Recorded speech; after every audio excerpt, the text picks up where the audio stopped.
Hey guys, welcome back to the next episode. Today we are going to learn about basic software, where to find it, and how to use some of the basic help commands to learn more about each software.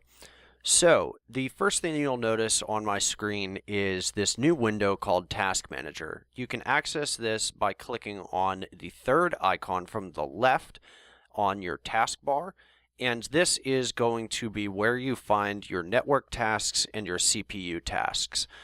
This is going to be new. It just came out 2 days ago, and it is absolutely a godsend because now I can move the task manager anywhere I want to on the screen rather than having fixed positions like all of my previous tutorials.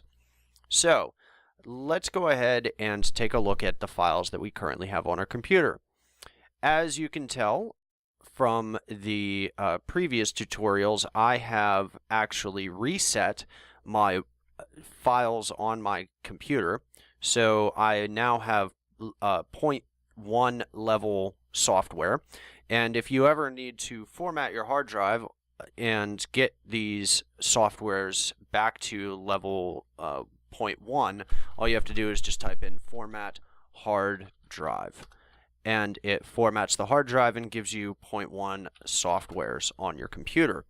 So the quick thing about these three softwares is the pulse sensor is what's used to hack the IP address, and this can always be at 0.1. You never have to upgrade your pulse sensor.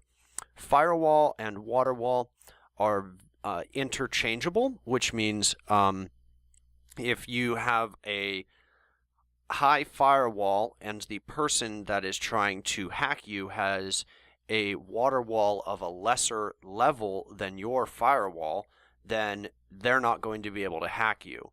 And then it's also vice versa. So if you have a lower water wall level than they have a firewall, then you're not going to be able to hack them. For example, if their firewall is at level 100 and your firewall is only at 99.9, you are not going to be able to hack them. Again, vice versa. If you have a level 100 firewall and they have a level 99.9 water wall, then they are not going to be able to hack you. So the first thing that we need to grab from a remote server is our malware creator software. And this can be found on Microsoft. And Microsoft's IP address is 146.40.100.149. So let's go ahead and SSH into that. And we'll go ahead and delete some of these logs here. There are a lot of them. So let's go ahead and clear those up, and we'll also get rid of our local log as well.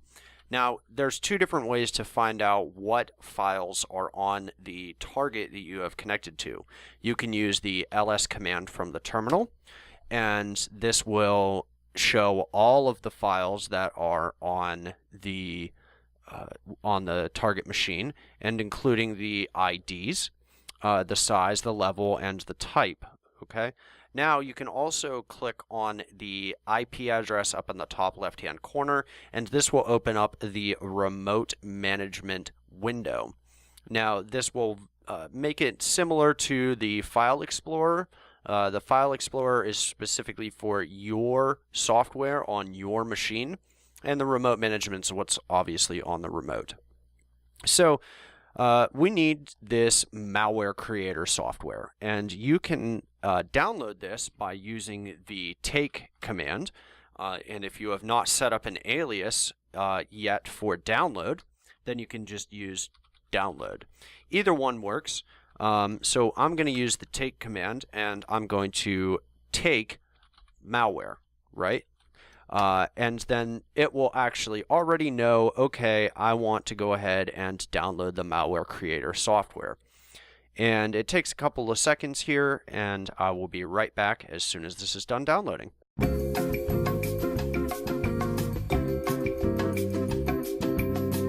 Alright, so the malware creator software has finished downloading, so we'll go ahead and click on download. and delete our logs really quickly as well. And as you can see in our File Explorer, the Malware Creator software has popped up, which is good.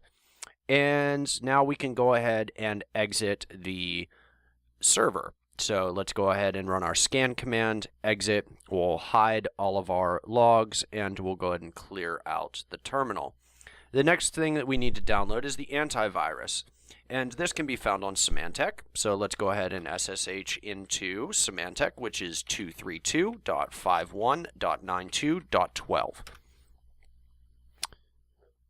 And, oh, I accidentally typed that wrong. It's 51.92.12. There we go. And let's go ahead and clear out the logs on here, just because I like to not see logs. I don't really like them at all. So now if we use the ls command, we'll see that the antivirus software is available for us to download. It's 0.2 in level, and obviously it's got 0.05 size. So let's go ahead and download or take this antivirus. And it doesn't take that long to download, which is awesome. So go ahead and click on download, clear our logs out, and our antivirus software is available. Now we go ahead and exit out of the Symantec server, and the next thing that we are going to download is the RDDoS file. And the RDDoS file is used to actually DDoS a target or have a denial of service attack on the target. This is what initiates that DDoS command. So we need to download that off of the Pentagon, and the Pentagon can be found at 142.10.117.137. And I'm not sure if I've actually connected to this server before. I actually have. Cool. So again, we'll delete all the logs. And if you type in the ls command, you will see at the top our DDoS is available for us. It is a level 1 file with a 1 gigabyte size. So we'll go ahead and type in take RDDoS, and this will go ahead and download our RDDoS software.